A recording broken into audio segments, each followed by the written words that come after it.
said, if I go home, if I go to the hotel, and my suit is dry, awful night. I got to peel my clothes off. That was an awesome night. Yeah, well, that's how you were last night. Last night was a Oh yeah, I had to peel. I had to peel it off last night. Everybody was feeling it. Oh yeah. I was so wet. Yes. Yes. We straight?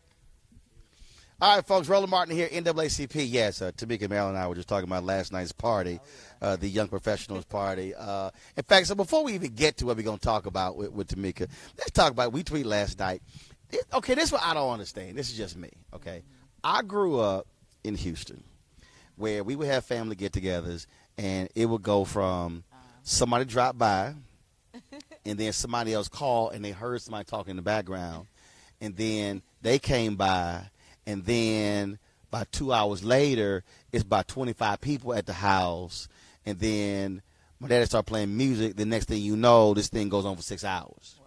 Okay, so that's how our party turned.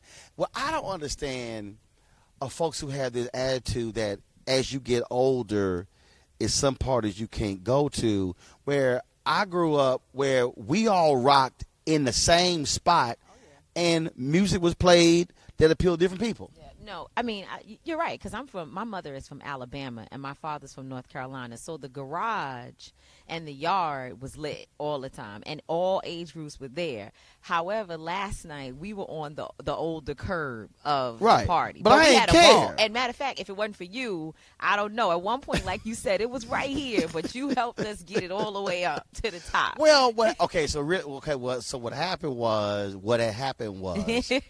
it started early because this young Omega, it was so, okay, I ain't going to say it was like a gang thing, but he started throwing his little hooks. I said, bro, you don't want to do that. I said, you don't want to do that. And he kept going, oh, no. I said, I'm telling you don't want to do that. I said, just because you 20-something, don't think you can't jump. Me being 49 that I can't hop, that I can't spin. I said, I'm telling you. And so then the capper, I said, dude, I'm trying to tell you too. I said, don't y'all think for a second that I can't hop because you was hopping. And the problem is, all these young cats, they think, they really can't hop like they you like, can, though. You old head, you can. I'm like, okay, if y'all want to go, let's go. Roland is different. And then he was like, oh, you going to need Ben Gay? I said, no, bro. Oh, no. I do this all the time.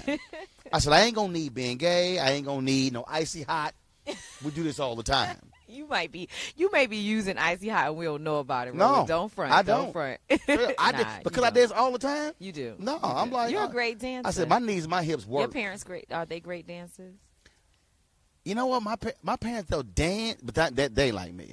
My mother is a dancer. They ain't gonna go. She went viral on Facebook, like over 5 million views. Oh, really? On a line dancing video. Oh, wow. Mm-hmm. No, I mean they'll dance, but like even my brother, no, they ain't go.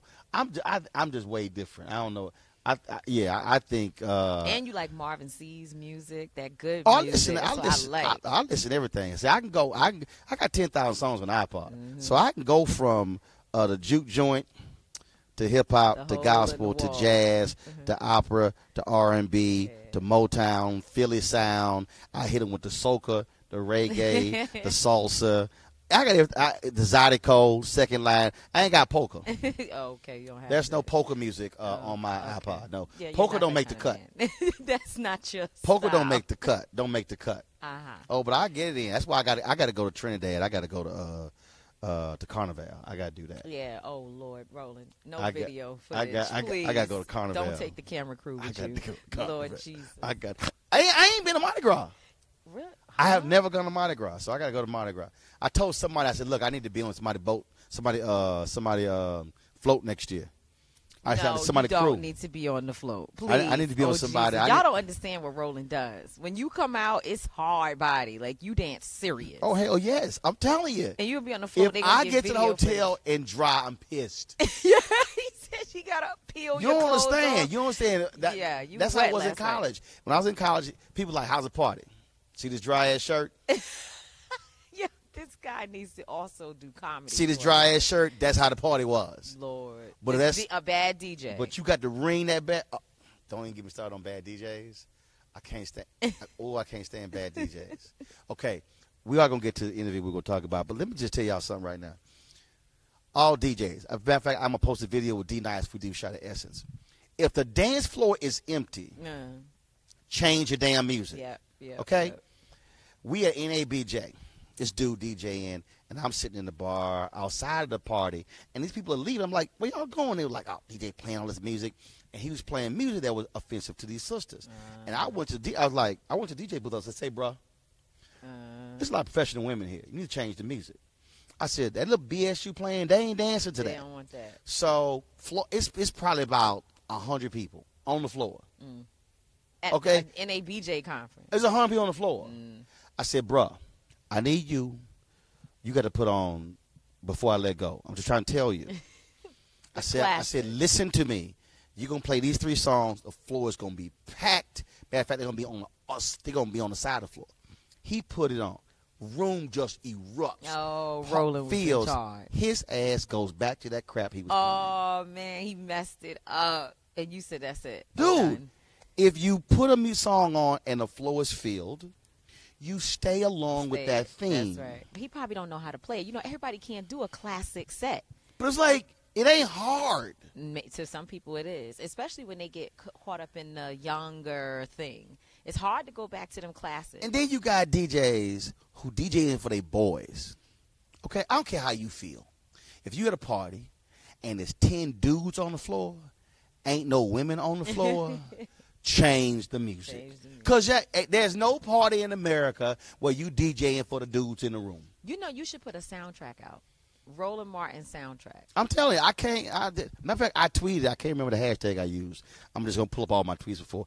I tweeted my top 50 get your sweat on songs. Yeah, I like that. Because I can't. I'm telling you, I can't. I just because come on, there's nothing worse. You getting dressed up, you go out, you're looking for a good time, and DJ mess it up. Then you got to go to the hotel, and now you're mad. You got to get up the next morning for them boring ass workshops, and then you mad. you feel better when you group like, man. Yeah, I got up this morning for a 7:30 breakfast. I was all good. It was all good. I felt good. Like, how much sleep you got, Tamika? 3 hours. That's right. How much sleep you got? 3 hours, but it was lit. It was lit. Can you imagine getting up like punk ass DJ messed everything up? No.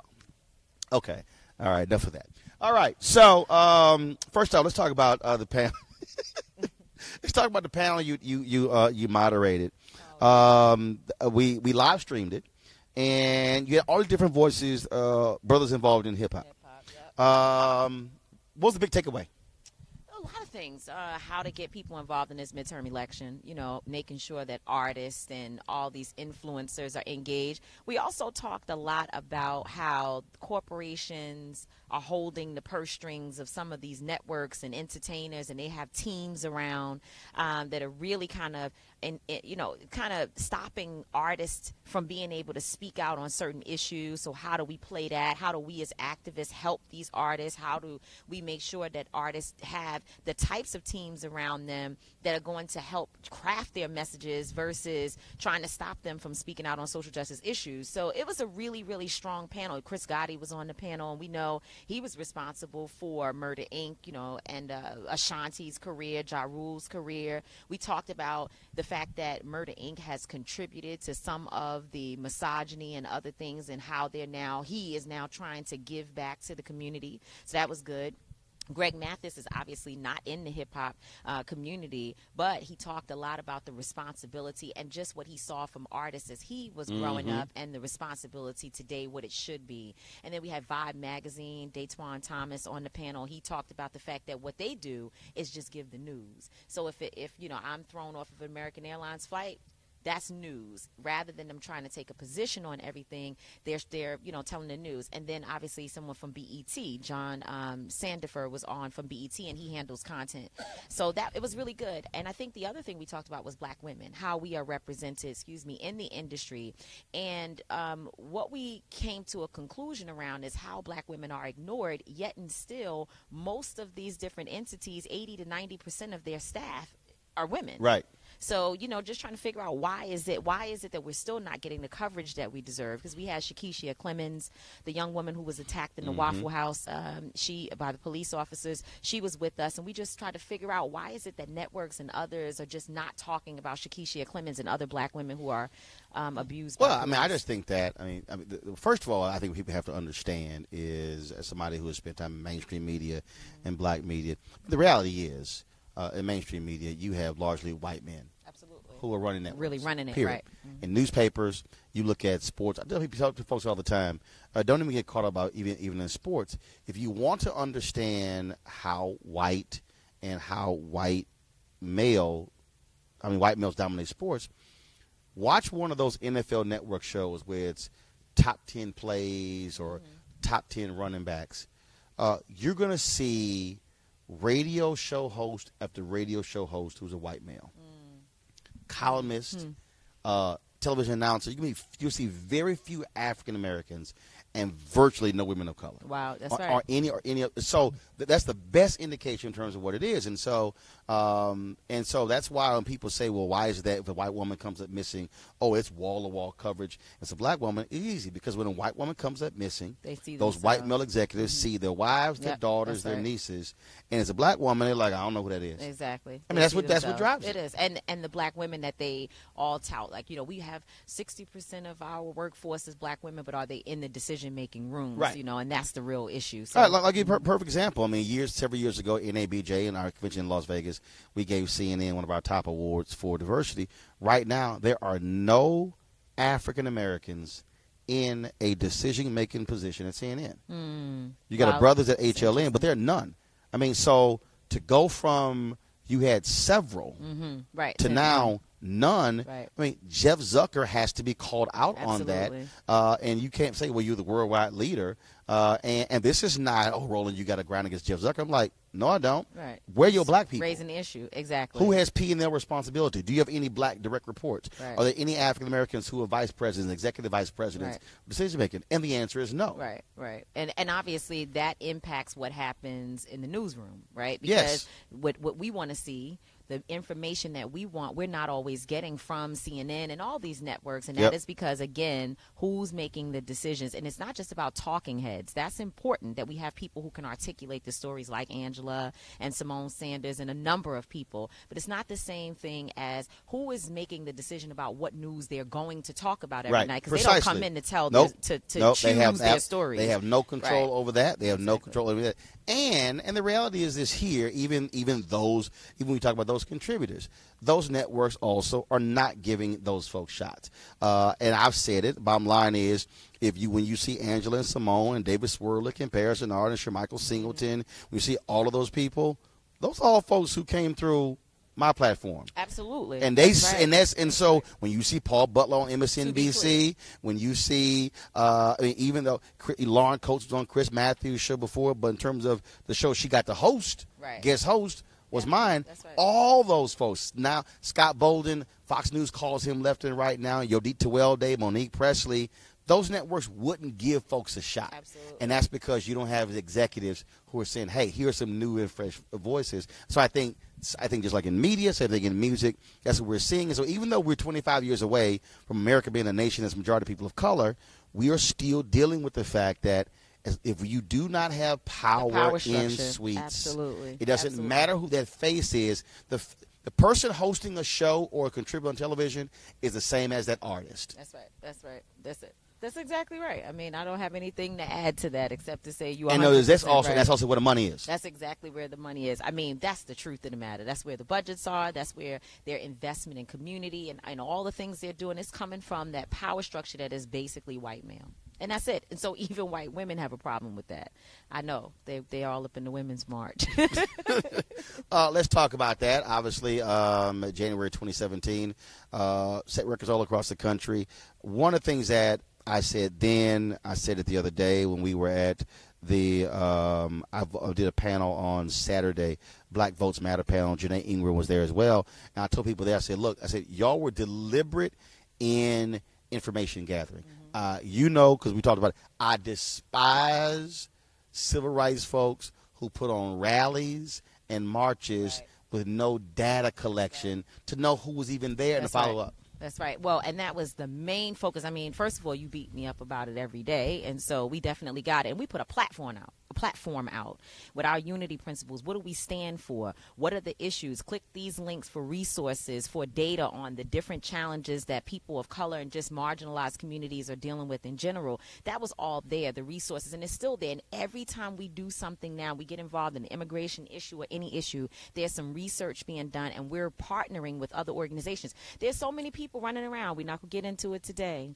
that have large Twitter following, they have large, all these things. And in terms of the resources that they're providing to the community, the education, it's not there. And so when folks say, well, why are people not turning out? Why are people not turning out to vote? That's why, because they don't feel like they're really connected. You just come and asking them for their vote, but you're not telling them what's your platform. Right. And then more importantly, speaking to the platform that matters to them, you know. And so that's what Women's March was very, very, I'm very proud of that work, that a part of our unity principles and a part of our platform, it was stated that it was the most radical platform in terms of any gathering that large that the country has ever seen, because women were at the table working to ensure that we weren't just talking about reproductive rights, we were talking about reproductive justice. How does reproductive rights intersect with women of color?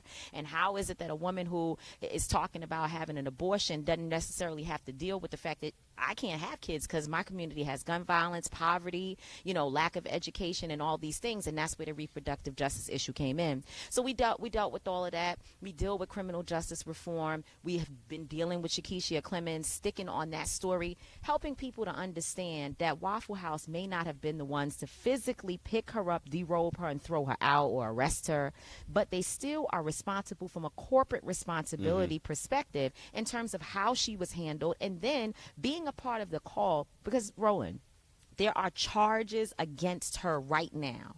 There are criminal charges pending against Shakishia Clemens after she was abused in the Waffle House by the police officers. So instead of them having the criminal charges, she has them. The Waffle House ought to be standing with her, saying, right, hey, drop these charges. Drop these charges. This situation got out of hand. We're sorry that our employee called the police on you because of 50 cents for silverware that is free.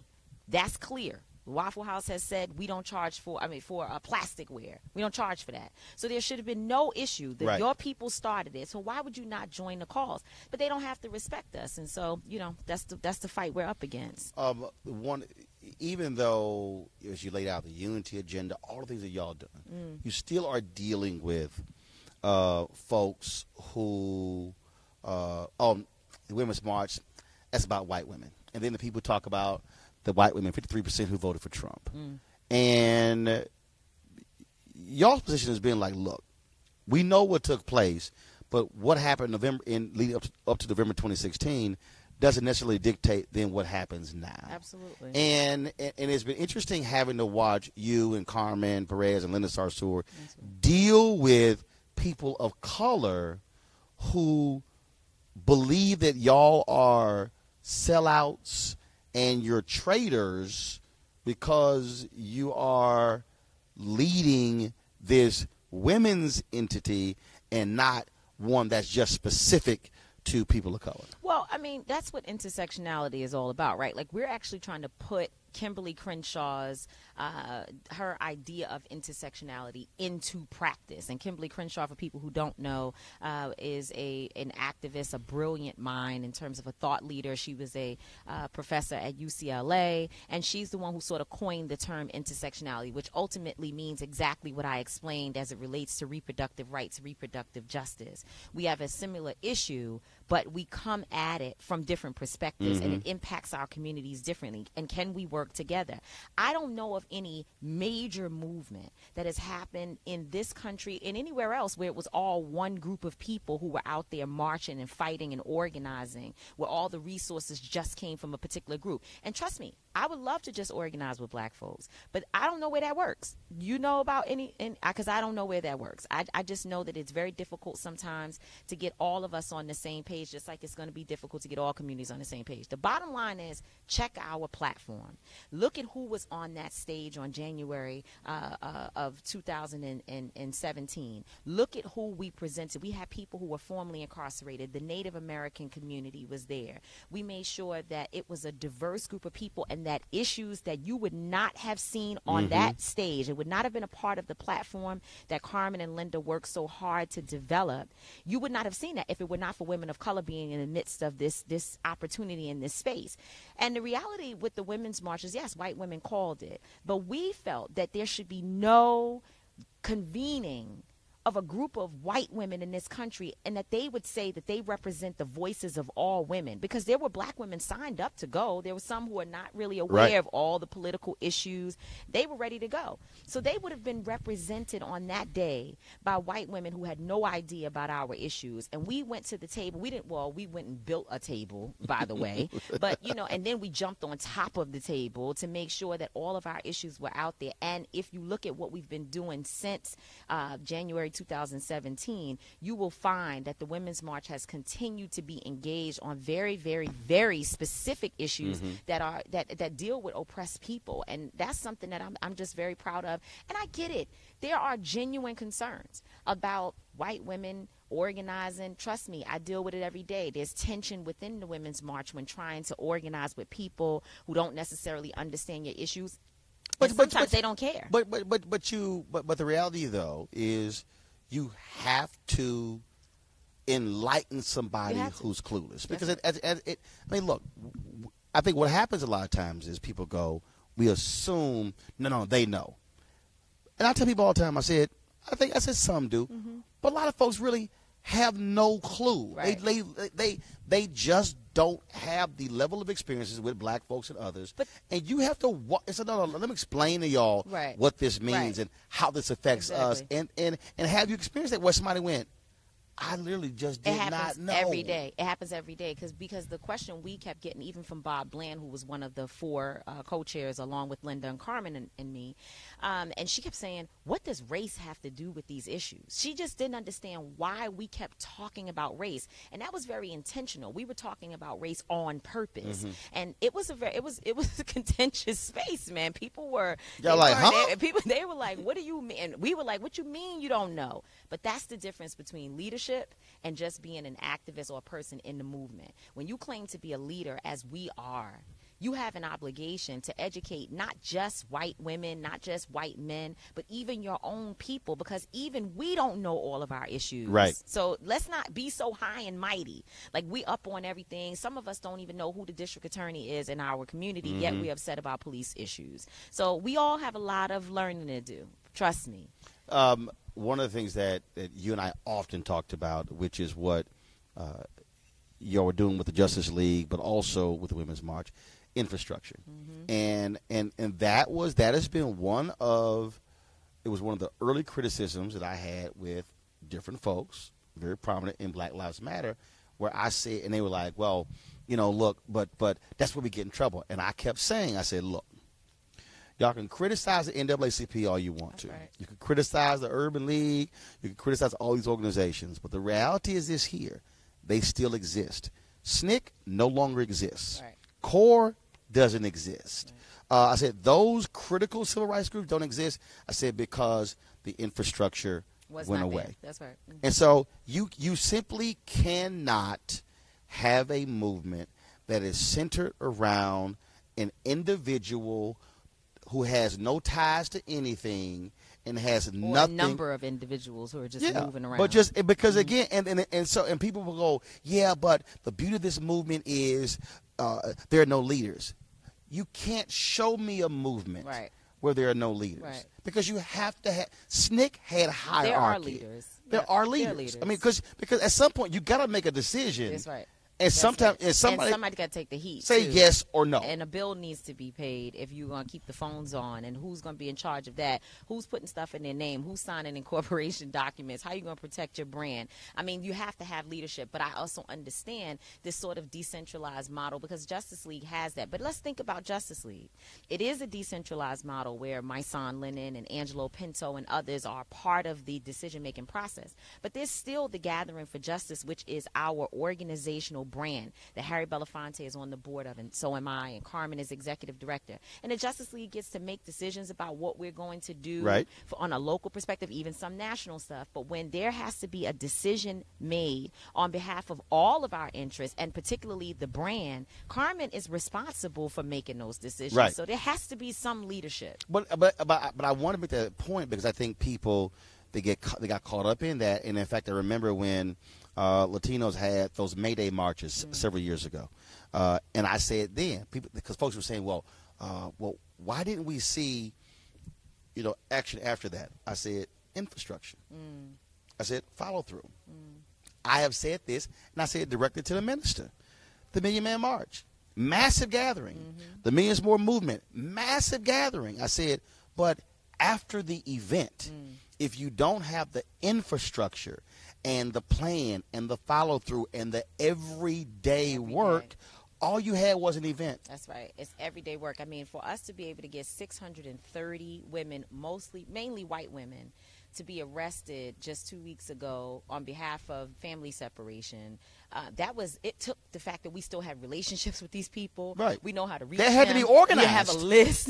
We know how to get them there. We had to get people in on buses. We had to pay their $50 fee. Which means that you had to plan before. Right, exactly. Okay, if we get arrested, this is how much it's going to cost. When we get arrested. Who's the person with the checkbook? Right, exactly. Who's going down? The cash. That's what I'm saying. Who's the attorney? Exactly. But that's infrastructure. Exactly. And it's an important part of our work. Probably more important than the action, because if something happens to the people while organizing, then that kills your credibility. So we have to be organized in that way. And sometimes that means you might not see Linda and I being arrested, or Carmen may not be able to do the action that day. And it gets like that when you're managing something as big as the Women's March. But we're actually launching other initiatives around women of color, because we do believe that Black women need a space within Women's March so that they can feel safe, and other groups. And we want to be able to do that. So I want to say again, it is a justifiable concern. It's a justified concern. Like, I get it. How dare you decide you're going to do a march when half of your family members, or white women in your families, went and voted for this person? You need to march on your cousins and your aunties and in your own communities. I get that. But at the end of the day, I don't think that we can allow one thing to take away from the other. There's 47% of white women who did not vote for him, and they deserve to be a part of a movement as well, because we're all traumatized in this joint. If you've been watching The Handmaid's Tale, I don't know if you've seen it. You need to go check it out. The Handmaid's Tale is something you need to see. Why? It's powerful because it's a show about white women becoming slaves, and they sold their own women into it. And so they believe, as the ones who sold the women into slavery, that somehow they are now going to be, they're going to be privileged. And eventually they find out that they're slaves to their white men as well. And it's a powerful show. 2 seasons. Any Black people in it? Yeah, there's a Black woman who got out. Okay. Because that's what we do. Because, I can't watch you a have show. To watch the watch a show with no color. It's in there. It's in there. You're a fool. I swear. I can't watch a show with no color. I just can't. What has been the biggest surprise for you from your own people? It's been a mixture of things. I mean, are you talking about the masses or the folks that I'm close to? Because, those two different. So the masses has been extremely supportive. Like, just everyday folks walking through the NAACP halls and having people come up and say, we praying for you. We love you. We hug you. We with you. We support you. Same thing happened at Essence last week. I received so much love. I think I tweeted about it. You retweeted. I cried so much because older ladies were like, we've been watching the news. We see what's happening to you. We love you. We support you. So that's been great. But there's always this flip side when you have people who you thought were your friends and you find out when you're in the darkest space in your life that they're not there, and that their friendship really was always based upon either what you could offer or just sort of the idea of you, but not really being with you in the trenches. And that's why I appreciate you and Mark Thompson and just Hazel Dukes and Rachel Nordling, and I could go on with a list of folks who stood with me through a very challenging time in my life when I went through this very public situation in terms of my relationship with Minister Farrakhan.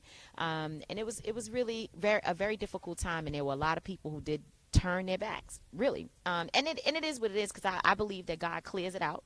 Oh, yeah. He empties out the space so you can see and be very clear about who's with you. Exactly. I got you. And I had a lot of sisters tweeting, and people who have major platforms stood up for me. People who I didn't even know were paying attention. They jumped in. Sean King really jumped in for me and took some major hits, blows, because he got involved. He said, I'm doing it on purpose because I'm not going to leave you out here by yourself. But there were people who I expected to show up, and they didn't. A lot of it is people are just scary. They're scared. But I will tell you, they're scared of the heat. They're scared of the heat. But I tell you one thing, it all comes around. Like, everybody has to deal with something. And when it's your turn, I just hope you don't learn the way I learned who's there for you. You said it earlier in terms of how people respond. And for a lot of people who are not in the public eye, they may not see it, feel it, experience it. But talk about black love. I'm talking about you talk about, the number of times and I rarely cry, but been moved to tears. I remember, even think about it. I was in an airport in Atlanta, and a brother who worked at the airport didn't go down like Pac-Man did, where the brothers started fighting him. But a brother walked up to me, and I was waiting on the plane. I'm at the gate. He walks up and he shakes my hand. He goes, "Thank you." I said, and so I knew he was talking about. Right. He goes, "No, thank you," and walks off. That was it. That's all he said. Just thank you for everything. That's all he said. He didn't specify. He didn't say TV. He didn't say radio. He didn't say. That's all he said. And I knew what he was talking about. And I tell people all the time, I said, y'all really don't understand what that means. And Kevin Johnson said something when I spoke in Sacramento. He was introducing me.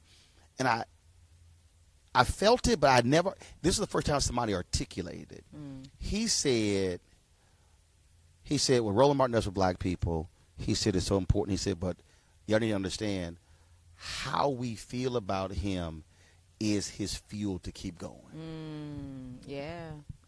Really, that's so I was going to say, when I'm thinking about black love, you have to love black people to do what we do every day. And we do it differently, but it's all the same, that we're willing to take the risk on behalf of our people. Because once you step out there and you're in the public eye and you're talking that stuff and calling out networks and folks and, organizing and trying to lift us from the bottom, it is a very dangerous space. You're always up for attack. And, And, even when we were talking about Minister Farrakhan, right, my relationship with the minister is like anybody else's. I see him, he's got great things to say. There's some stuff I agree with, other things I don't.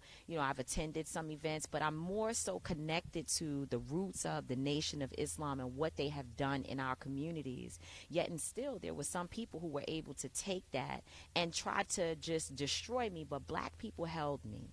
Black people held me. That black love was there to say, we understand it. Now, we're not saying we agree either. We don't agree necessarily with you. We don't necessarily agree with him, because that's the complexity of the black experience. We all over the place in terms of how we feel about each other. Well, I had to. I was talking to somebody.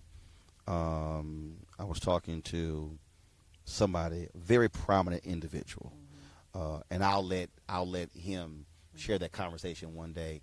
But he did not know that in Dr. King's book, Where Do We Go From Here, Chaos or Community, that Dr. King critiqued Elijah Muhammad and the Nation of Islam, but also praised what they have done for black folks who are being incarcerated and the morals and the values. It's in the book. It's in the book. If That's y'all, right. No, I ain't making it up. It's in the book what Dr. King wrote, that he appreciated what the nation has done for how they transform black communities. Exactly. I mean, and you can't take that away from it. And I said when I wrote a piece to follow up on, people's criticism of me being at the Savior's Day event, which I've been going to all my life, I said that wherever my people are is where I must be. I know that the people of the Nation of Islam and the work that the minister has done and has led his brothers and sisters to do on street corners across this country couldn't have just been done by anybody. It was done infrastructure, right? The way that we saw the nation move, how there's like no other black leader that we know that has been able to call the types of gatherings that Minister Farrakhan and the nation have been able to call, to gather people together. And so, when you're trying to organize in very complex spaces, you find yourself in a lot of rooms where, and there's some rooms with some folks that these folks agree with that I'm more so against some of the mess that they do behind the scenes. Right. Behind the scenes, because the truth of the matter is, this is your black, your what you call them, your good Negro, your shiny Negro that you like, and meanwhile they're selling us out when they're in these rooms, and and so I'm just, I guess where I am now is just really trying to figure out, for me, what does it mean to know that everyday people is where it's at. It's not about these big rooms and stages and all of that. It's just like in the hood, on street corners. Oh yeah, that's where we gotta be. For me, I experienced when I had to deal with GLAAD in 2012. My Super Bowl tweets that had nothing to do with gay people. I literally was cracking on soccer the whole day, and CNN maybe do a couple of apologies. And my deal was like, if somebody was offended by what I said, I apologize. But I was not talking to somebody. Right. We're talking about a particular group. Right. And what was interesting is, you're right, the shiny black folks, all MIA. All MIA. Scared to text, scared to call, don't want to say anything. But it was everyday black people who blew up the emails and the phone calls and the fax machines of CNN and said, don't you touch that brother. Right. And I asked the people who were like, oh, yeah, Roland got fired. I'm like, no, I didn't. Right. So I didn't get fired. I said, I got suspended. I said, and didn't lose a penny. So I got paid the whole time. Right. I said, and I was there for another year even after that, but it was black folks who said, no. We know what you've done for us. That's right. And we got your back. Right. I had black gay people exactly who said, no. Who said, when you go meet with GLAAD, we going to roll with you. Yeah. And there was so many of them that what GLAAD actually said, no, we ain't doing a meeting. Right. We're not going to do a group meeting. Right. It ended up being, it went from a group meeting to a smaller meeting. Right. To a one-on-one, because Kat said, no, I'm rolling with you. Right, exactly. And that's the thing that, and black folks didn't stop booking me for speeches. Absolutely. I didn't get cancellations. Yep. In fact, there was a major corporation I spoke to literally 2 weeks later. And one of their LGBT offended group, they said, oh, no, he can't come speak. He's got to apologize to us. Black people said, whoa. We invited him. They said, now, if y'all want to deal with this, y'all deal with us. And it was, and they told me, they said, no, look. Say we invited you here as the Black Affinity Group to talk about these issues. They said, now anybody else got a problem, they can come talk to us. Right. And people I don't think people really get what that means, but it also means that you have to be about regular, ordinary folk. You do. And you have to talk to them, speak to them, That's hug right. them. Like some woman told me last them. night, and she said, I've watched you, and you walk through the same lines I walk through, and you just talk to people, and I'm going, I said, I'm sorry, I can't sit in the back in the VIP and section. Because then how can you speak on behalf of the people that you don't even know? Yeah, I mean, I agree with you 100%. And and there's also space for us to meet with these communities that may have been offended by relationships, what we said. Because I'm working on it every day, and I've made myself open to talk to anybody who comes to me with good sense and wants to have a conversation. If you come to me trying to be disrespectful and with all the hate, I ain't got time for that. But if you come to me and say, listen, I need to understand more, because there were a lot of people who came to me and said, I'm confused. I don't understand. I don't know. And all my life I've been taught that we are supposed to stay away from certain people, or not, that these people are bad for us, bad for humanity, Right. and all of that. And here I see you with them, and I thought that you were something different. Can you explain it to me? And after we get into some real deep conversations, we walk away almost saying, you know what, I still may not agree. I still don't necessarily like nor support this, but I understand and I respect why you may have been there and what it is that you've been doing for black people all your life. See, 'cause Right. I can't erase that. Right. That history of where I come from and this 20 plus years of organizing that I've been doing. I can't just go throw that in the garbage because black people sent me to the head of the Women's March. I didn't get there because any other group of people put me there. It was because my people supported me and put me in a position to be able to have that type of role. Also, I think that the reality is, again, unless you are within a community, you don't understand the complexities of the community. You don't understand Every community. Right. I mean, look, I've had people come up to me and they say, "Man, why you keep putting these black conservatives on your show?" And I go, "Bro, you don't understand that while you think that all black conservatives are sellouts," I said, "that's not true." I said, "That's some black Democratic sellouts." Right. Wow. I said, so now y'all want to have this conversation. I said, I know some black conservatives who have stood with people. I said that you don't even realize. And I like, for instance, I mean, I'll say this because I know for a fact. Republicans controlled the House, and when the bill came up for the initial funding of the African American History Museum, that bill was, everybody talks about John Lewis' name was on the bill. J.C. Watt's name was on the bill. Okay. John Lewis's deal was, yo, I ain't supporting this. Right. Unless my name was on the bill. Tom DeLay, who was the House Majority Leader, said, ain't no way in hell we funding this bill if John Lewis's name is going to be at the front of the bill. J.C. Watts took his name off the bill. Wow. J.C. Watts, who was in the Republican leadership, took his name off of the bill, and he said, no, put Congressman Lewis's name on the bill.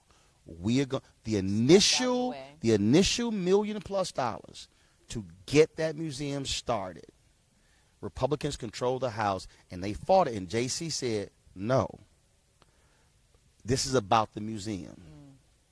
Nobody is giving J.C. Watts credit for that initial deal. That's actually what happened. Wow, that's history that I didn't know. It's important. And I mean, that's the reason why I said I've opened myself up to talk to the Jewish community, the gay community, any community that feels like I need to understand more about what it is that you're doing. Right. And how can we, because a lot of people have said to me, you're not, as the leader of the Women's March, there are a lot of groups that need to be represented. We all need to feel included. And every community has those complexities. It's not, you have black Jews, you have people, all different types of folks who are in these communities who feel pressure, who feel oppressed, who feel different things. And so I'm here to sit at the table and try to work with everybody that I can work with, because I feel like we need to get free. So this is like the main goal has to be how we going to get free. That's and right. There's a whole lot of stuff, because I could sit here and start hitting all types of reasons why you can attack a black woman, but you can't deal with this one, that one, and the third one. But I ain't going to do that today. We're going to be nice on your show. We don't talk about Jonathan Greenblatt from it. I'm sorry. I'm not going to do that. Not today. So I got to ask you this here. So earlier today, the American Airlines CEO spoke here. NAACP announced they're lifting their travel advisory. Yep. Your thoughts about that? Yeah, I mean, we've been working together, Derek Johnson and the Legal Defense Fund, NAACP Legal Defense Fund, which they always say is a separate entity that love one another, but they are separate. My attorney, Royce Russell, had been at the table. He's a civil rights attorney, so he was there not necessarily representing us, but more so just helping to bring some of the civil rights perspective. Obviously, my son, who was on the flight with me and was also ejected, he had been in the room, and Melanie Campbell from the National Coalition of Black Civic Participation and the Black Women's Roundtable. So we had a great group of folks who met with American Airlines, and this plan that they have come up with, the 4-point plan, which is like maybe more like 6 points with all the different things that they're intending to do within the company. That came out of work that we sat at that table with them and told them, your training, first of all, there was no real training around diversity or implicit bias. Right. You know, there was no training, period. And so they had to establish that. I think you talked earlier today about how the training will roll out, where there'll be some online, and then all of the employees, over 100,000 employees, will be trained individually. They're hiring folks of color, because if you look at who they have working for them, it's really a shame that a company like American can be in position for this long and not have black executives at the highest levels, of their company. So they're doing that. They're doing the work. And a number of other programs, and their expansion of their relationships within the black community. They're here at the NAACP conference, first that they've had this type of relationship. They're working with me on some partnerships. So this is, I think that the travel advisory being lifted is a way for the NAACP to show that we don't hold lifelong grudges unless you don't come to the table to do the work. Well, and the CEO was so honest about that work. Right. First of all, for him to come here, and I was even surprised when he came and sat down for an interview. So I thought, just make a statement of there. I've already had people tweet, oh, they got money under the table, whatever. But Derek Johnson made the same point here that you just made, that look, sometimes what you have to do is you have to admit, it's like, look, in order for us to move forward, we're going to give, you give, and then to reach a conclusion, you can't stay mad all day. That's right. No, you can't stay mad all day. That has never gotten us anything. And by the way, people they're flying. We done told black folks, the same ones that's tweeting at you saying, oh, they got money under the table, they're the same folks still on American Airlines flights when the advisory was in effect. So stop it, like, please. And there's some who did stop, and they know it because their numbers dropped, and they felt the impact of people saying, hey, we're staying away, whether it was from the advisory, whether it was from Puffy supporting me and tweeting out, and also calling the CEO himself to say what in the heck happened here. And thank you for, from the beginning, being on the story and making sure people knew what was going on. So no, you can't stay mad forever. The CEO walked into a room with us. First of all, he called me on the telephone after he got wind of what was going on. It took 4 or 5 days for it to travel to his office. Once he got the information, he called me and said, can you please come? I'll come. We'll meet with you, which he did. We met met at one of his offices, but he flew in, we flew in. And I took folks with me because, again, that's the whole deal. We had people, the Legal Defense Fund had been working on implicit bias issues within the airline industry for years. Because before it happened to you, Reverend Barber had an issue. Chairman Brock's sister Rosin Brock's sister had an issue, and a number of people. Right. This has been an industry-wide problem, and American Airlines was on the list by, I think it was the FAA that had them on the list Department of Transportation had them on the list as the company that had the most racial incidents of all the airlines. So this is a big deal that we were able to get to the table and have them to admit fault, because I'm told, I wasn't up here this morning, but I'm told that he said we messed up at a lot of different places. Yes. So this is admitting fault. He apologized, and they're trying to rectify. That does not mean that people should not travel with caution, because I just received a message from somebody coming in here where an American Airlines agent said to some folks leaving Jamaica. So this person says, I believe them. I don't know why they would tag me in a lie, but whatever, could be. So they said that they were leaving Jamaica, and the attendant said, are you ready to get back to civilization? Like, what exactly does that mean? Jamaica is uncivilized. Like, it made the people, especially of Jamaican descent, feel very uncomfortable. The training will help that. Now, you have to also fire people. Yes. Who don't follow the rules, because you can train all day. Yep. Unfortunately, we had to in the conversations that we had, we kept on comparing it to police brutality That's right. incidents, right? Right. Because they're trained, but 8 officers showed up to So that's the next thing. Then 8 officers showed up to make sure that I got off of this flight.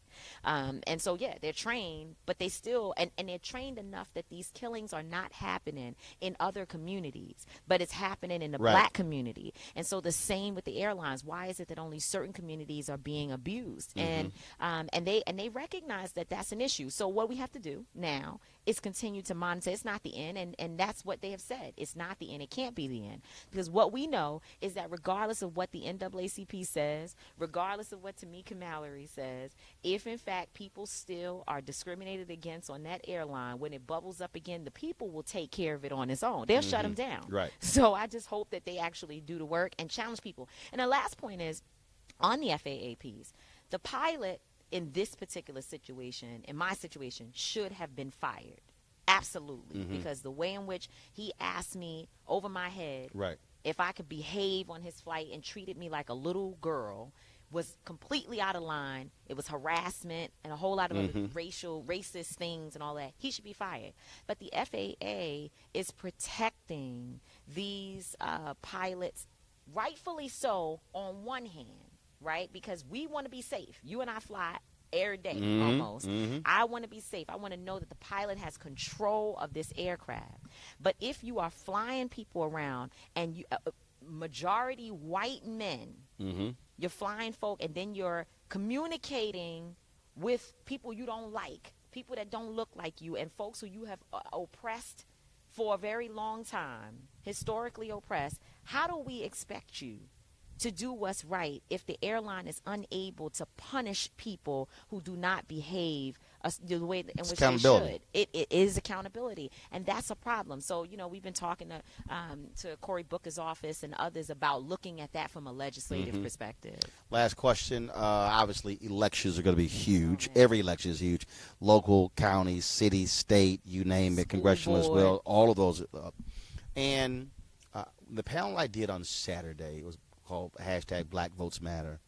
And what I said to them was, I think NAACP and others, I said, I think we're doing this wrong. And they were like, what do you mean? I said, because I think what we're doing is we're saying, man, you should vote.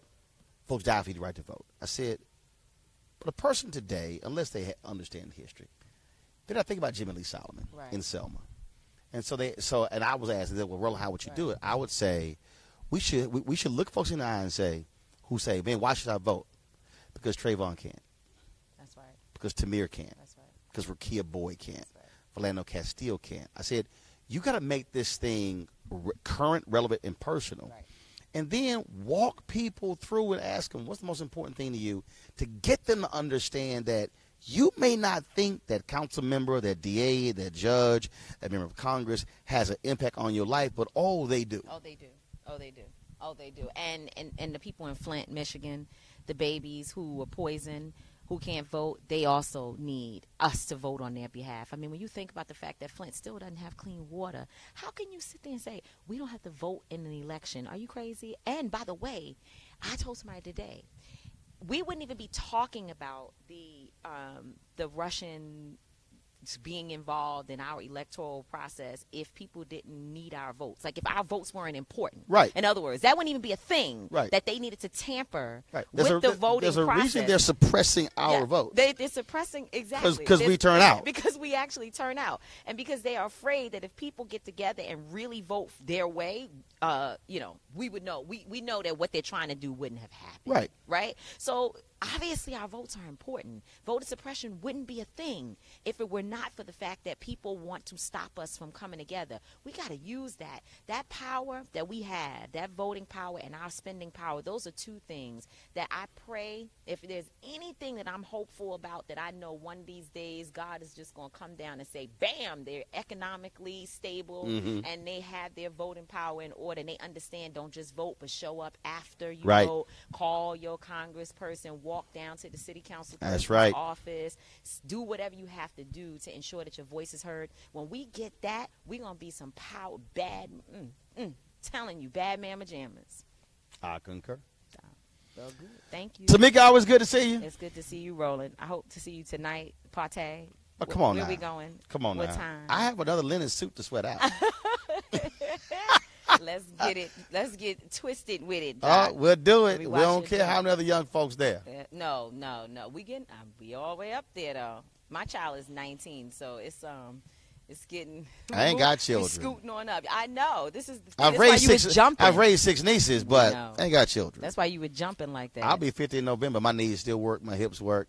Where's the party gonna be? I don't know. We gonna figure. Oh, look. I got an iPod, and I got a speaker in my room. I am never worried about there being a party. Yeah, you are. We've done lobby parties and suite parties. And we don't need help. No, the wife will have a party for you. Look, look at when I did the Black Puerto Rican caucus. Remember after my keynote speech, we went to somebody's room and somebody had the speaker. I was like, I got the iPod. Let's go. Sure did. That's how we did it. We've had some good times. Oh yeah. And we're gonna keep having them. Sure enough. Black love. All right, baby. Good seeing you. All right, love you. All right, love you as well.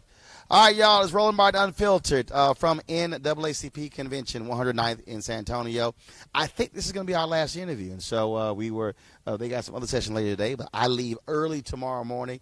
Hope you have enjoyed all of our coverage. We had, of course, Leon with the Black Vote Matter panel on Saturday. Chairman Leon Russell, his speech on Sunday. Derek Johnson's speech yesterday. We covered, of course, Deval Patrick, former governor of Massachusetts, his speech, the hip-hop panel that Tamika moderated, the other panel that took place, that Van from TMZ. Of course, we had that panel as well. We had, of course, the conversation today. We talked to a couple of young brothers who started a soap company. So many people, the governor of Puerto Rico. And so this is what's important. I'm telling y'all this here. And I said it on our first day. No other national media was here. Mark Thompson was here for Sirius XM Radio. No other national media was here. You would not even know about what American Airlines is doing after what happened with Tamika and the NAACP's travel advisory if we were not here. Wow. Nobody was here. Nobody was here talking to the governor of Puerto Rico. They weren't here talking to the other delegates. They were not talking to all those different people. This is why we have to have our own independent media. And so when we announced Roland Martin Unfiltered, we launch our daily show on September 4th. We're going to be 5 days a week. We also need, the goal is to get 20,000 of our supporters to join our Bring the Funk fan club, to give a minimum contribution of $50. Now, if you say I can't give 50, that's fine. 40, 35, 20, 10, 5, it doesn't matter. But if a minimum of $50, 20,000 people, that's $1 million, okay? Our budget is $2 million. That gives us an opportunity to, when it comes to advertisers and other people, to be able to do this. We're going to be doing more of this, and this is why we're launching this platform. This was my vision a long time ago, for us to be able to go through. When I ran Black America Web, I hit NAACP, Urban League, CBC, these different events. Now we have the ability now with live streaming to be able to bring this to you, the speeches and the keynotes and the panels and all those different things. We've been doing this for the past 6 months since TV One canceled News One now. The technology has changed, but we need you to step up. And Tamika knows this. She and I have talked about this a lot as well. Black folks, we got to fund what's ours. That's right. We can't keep expecting somebody else to fund our freedom, to fund our empowerment, to fund our enlightenment. So all you got to do is go to RolandMartinUnfiltered.com. I want you to tell your friend. I want you to tell your sorority sisters, your fraternity brothers. If you are not in a Greek group, fine. Tell your men's groups, your women's group, your churches. I don't care what it is. To support this, because we plan on going all across the country, going to these places, not just during the show, but broadcasting the different things that are happening all throughout the day. We have to be in control of our own destiny. And as I said in the nation's first black newspaper, Freedom's Journal, 1827, they wrote, "We wish to plead our own cause. Too long have others spoken for us." You might also ask, why am I saying, well, for 20,000 folks to give? Because what does Shirley Chisholm say? Unbought and unbossed. When you are independent, you have freedom and you have flexibility, and you're not beholden to somebody else. And so go to RolandMartinUnfiltered.com right now. Sign up for our fan club. We want to hit, when we launch, we want to hit at least $200,000. And then, of course, spend over the next year raising the rest from our fan base. We can do this. We can fund this. We got money. We got money. $50 a year, folks, is a little more than $4 a month, which is 14 cents a day. So imagine what we're able to do, bringing you information that nobody else is going to bring you. That's why we got to do it. And so I got to go. So go to RolandMartinUnfiltered.com and let's make this thing happen. I shall see y'all later. We're going to be live streaming more stuff throughout the day, something we've already shot, so look forward to that. Share this on Twitter. Share it on Facebook. Share it on Instagram. Let's spread the word. Let's make it all possible. Y'all have a great day. I'll see you later.